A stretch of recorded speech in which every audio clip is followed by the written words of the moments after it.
പാലക്കാട് കഴിഞ്ഞ ദിവസം നടന്ന യുവതിയുടെ മരണം കൊലപാതകമാണെന്ന് സ്ഥിരീകരിച്ചിരിക്കുകയാണ്. കരിമ്പ വെട്ടം പടിഞ്ഞാറക്കരയിൽ സജിതയാണ് കൊല്ലപ്പെട്ടത്. 26 വയസ്സായിരുന്നു. ഭർത്താവ് നിഖിലിനെ കോടതി റിമാൻഡ് ചെയ്തിട്ടുണ്ട്. ഞായറാഴ്ച രാവിലെയാണ് സജിതയെ വീട്ടിലെ കിടപ്പുമുറിയിൽ മരിച്ച നിലയിൽ കണ്ടെത്തിയത്. നിഖിലിന് സജിതയെ സംശയമായിരുന്നുവെന്നും വീട്ടിൽ വഴക്ക് പതിവായിരുന്നുവെന്നും പോലീസ് പറയുന്നുണ്ട്. കൊല്ലപ്പെട്ട ആ ദിവസവും ഇരുവരും തമ്മിൽ വാക്കേറ്റമുണ്ടായി. അർദ്ധരാത്രിയോടെ വഴക്കുണ്ടായി. നിഖിൽ സജിതയുടെ കഴുത്തു ഞെരിച്ചു. വായും മൂക്കും പൊത്തിപ്പിടിച്ച് കൊലപ്പെടുത്തുകയായിരുന്നു. സജിത മരിച്ചെന്ന് ഉറപ്പായതോടെ കുട്ടികളുമൊത്ത് വീട് വിട്ടിറങ്ങുകയായിരുന്നു പ്രതി.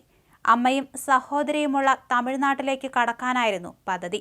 കരിമ്പയിൽ നിന്നും ആദ്യം പാലക്കാട്ടെത്തി, പിന്നീട് കോയമ്പത്തൂരിൽ. ഇവിടെ വെച്ച് സഹോദരിയെ ഫോണിൽ വിളിച്ച് പണം ആവശ്യപ്പെട്ടു. മറ്റൊരാളുടെ ഫോണിലേക്ക് പണം അയക്കാനാണ് ആവശ്യപ്പെട്ടത്. ഇതിനിടെ നിഖിലിന്റെ സഹോദരി വിളിച്ചറിയിച്ചതിനെ തുടർന്ന് സമീപവാസികൾ ചെന്ന് നോക്കിയപ്പോഴാണ് യുവതിയെ മരിച്ച നിലയിൽ കണ്ടെത്തിയത്. പിന്നീട് സേലത്ത് നിന്ന് നിഖിലിനെ പിടികൂടുകയും ചെയ്തു.